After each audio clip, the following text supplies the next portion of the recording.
स्वागत है आप सभी का। मैं आपके साथ मुस्तफा चौधरी।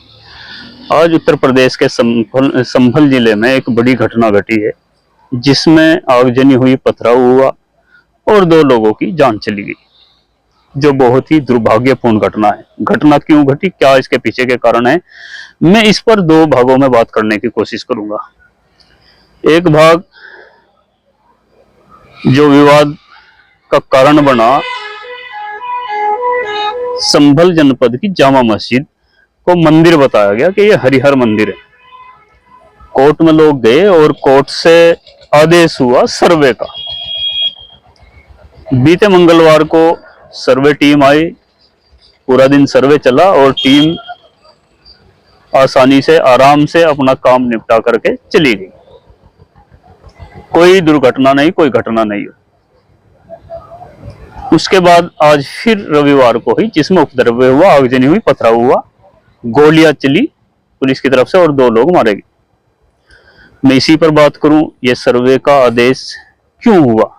आप सब सुनते होंगे, आप सबको मालूम होगा 1991 का वर्षिप एक्ट, जिसमें यह कहा गया कि 1947 यानी कि आजादी के समय, या यूं कहें भारत पाकिस्तान के बंटवारे से पहले, जिस भी धर्म के धार्मिक स्थल जैसे हैं उनके साथ कोई छेड़छाड़ नहीं की जाएगी, कोई विवाद नहीं किया जाएगा। और इस झगड़े से, इस विवाद से बाबरी मस्जिद को अलग रखा गया, इस एक्ट से अलग रखा गया कि ये एक्ट जो है बाबरी मस्जिद पर लागू नहीं होगा, क्योंकि वो विवाद बहुत पुराना था और कोर्ट में चला हुआ था। बहुत सारी लोगों की उससे भावनाएं जुड़ी हुई थी, आस्था का सवाल था और बड़ा हाईलाइट मामला था।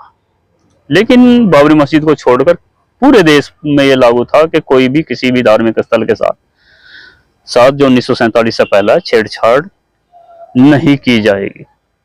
फिर ये इस तरह के सर्वे का आदेश क्यों दिए जा रहे हैं। आपको मालूम होगा, ज्ञानवापी मस्जिद का पिछले दिनों सर्वे चला, पूरा माहौल गरमाया,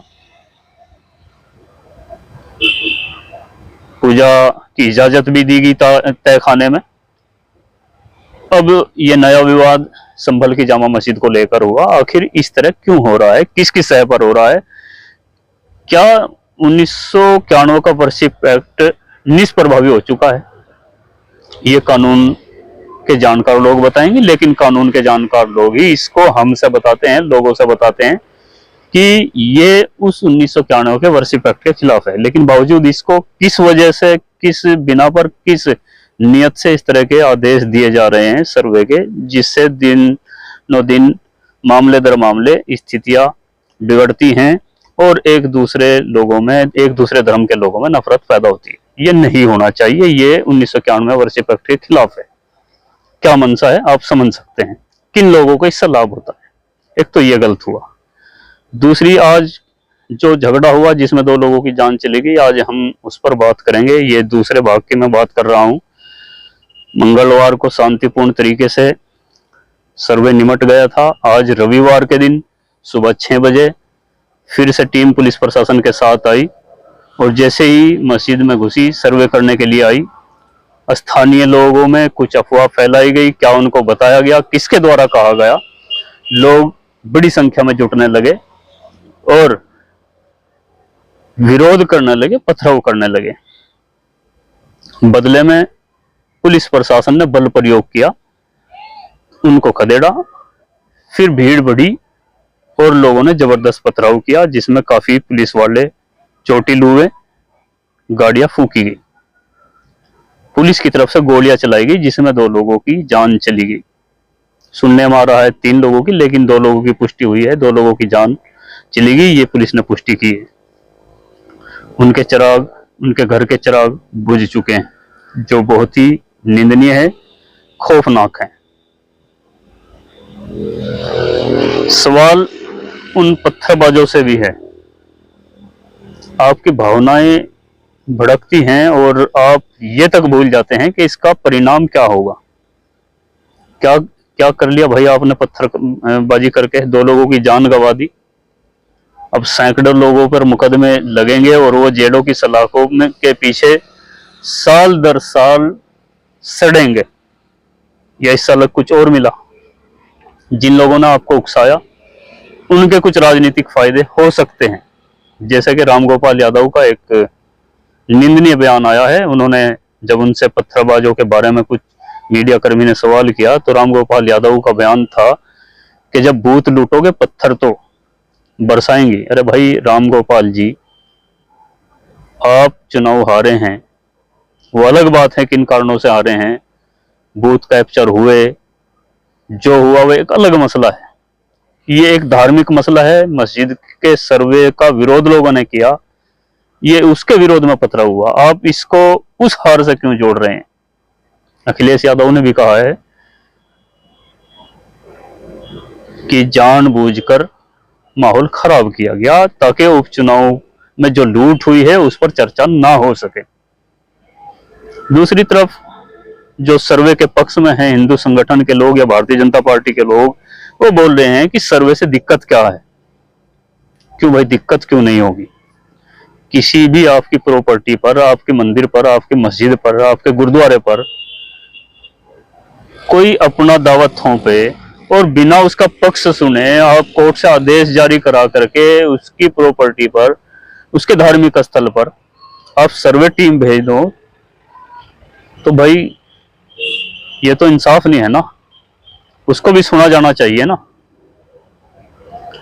उसको भी सुना जाना चाहिए। 1991 के वर्षिप एक्ट का खुला विरोध करके कोर्ट के द्वारा, कोर्ट के माध्यम से, सरकारों की मिली भगत से और माहौल को गरमाने के लिए, राजनीतिक माहौल गरमाने के लिए, राजनीतिक फायदा नुकसान के लिए आप इस तरह की हरकतें करेंगे तो कौन बर्दाश्त करेगा? लेकिन बर्दाश्त ना करने का मतलब ये नहीं कि आप सर्वे टीम पर पथराव करेंगे, पुलिस पर पथराव करेंगे, ये सब दंगा करेंगे। इसका मतलब मैं ये बिल्कुल नहीं समझता। जिस तरह से सर्वे के आदेश करने की मैं निंदा कर रहा हूं, गलत बता रहा हूं, उसी तरीके से आप लोग जिस तरह से बिना सोचे समझे पथराव करते हैं, अपना दुष्परिणाम इसके क्या होंगे बिना उसके सोचे आप ये करते हैं, ये गलत है। और आपकी तरफ से तर्क दिया जा रहा है कि मंगलवार को सर्वे टीम ने सर्वे किया और बिना किसी विवाद के आसानी से सर्वे निपट गया। इन लोगों ने अब दोबारा ये लगा कि भाई ये सर्वे ऐसे कैसे निपट गया, कुछ विरोध होना चाहिए था, कुछ विवाद होना चाहिए था, कुछ दंगा फसाद होना चाहिए था, इसलिए दोबारा रविवार को सर्वे टीम आई पुलिस प्रशासन की मौजूदगी में अचानक से। ये मस्जिद पक्ष के लोगों का कहना है। बिल्कुल राइट आपकी बात। अगर आप ये जानते हैं कि उन लोगों की मंशा ये थी आपको उकसाने की, दंगा फसाद करने की, आपके ही शहर में, आपके ही मोहल्ले में, आप ही की मस्जिद में अगर मैं इस तरह का दंगा फसाद करने की उनकी नियत थी और आप इस चीज से वाकिफ हो चुके थे, तो फिर आपकी कौन सी समझदारी हुई कि अपने घर के बाहर, अपनी मस्जिद के बाहर, अपनी मस्जिद के पास या अपनी मस्जिद में, अपने मोहल्ले में खुद आप दंगा फसाद फैला रहे हैं? तो ये तो कमी आपकी हुई ना, आपकी कमजोरी हुई ना। आप तो उनके बिछाए जाल में फंस रहे हैं। ये आपको बात अगर समझ में थी तो इसको समझिए। आपकी मस्जिद के साथ, आपके मदरसों के साथ, आपके धर्म के साथ, आपकी किसी भी वस्तु के खिलाफ अगर कोई षड्यंत्र रचा जा रहा है, नाइंसाफी की जा रही है, तो बराए मेहरबानी उसको उसी तरीके से लड़िए, कोर्ट के जरिए लड़िए, अपनी बात बेहतरीन तरीके से रखिए, मीडिया प्लेटफॉर्म के सामने रखिए, कोर्ट में रखिए, सरकार के सामने अपना पक्ष रखिए, संवाद करिए मौजूदा सरकारों से। लेकिन उसका तरीका यह नहीं है जो आप कर रहे हैं।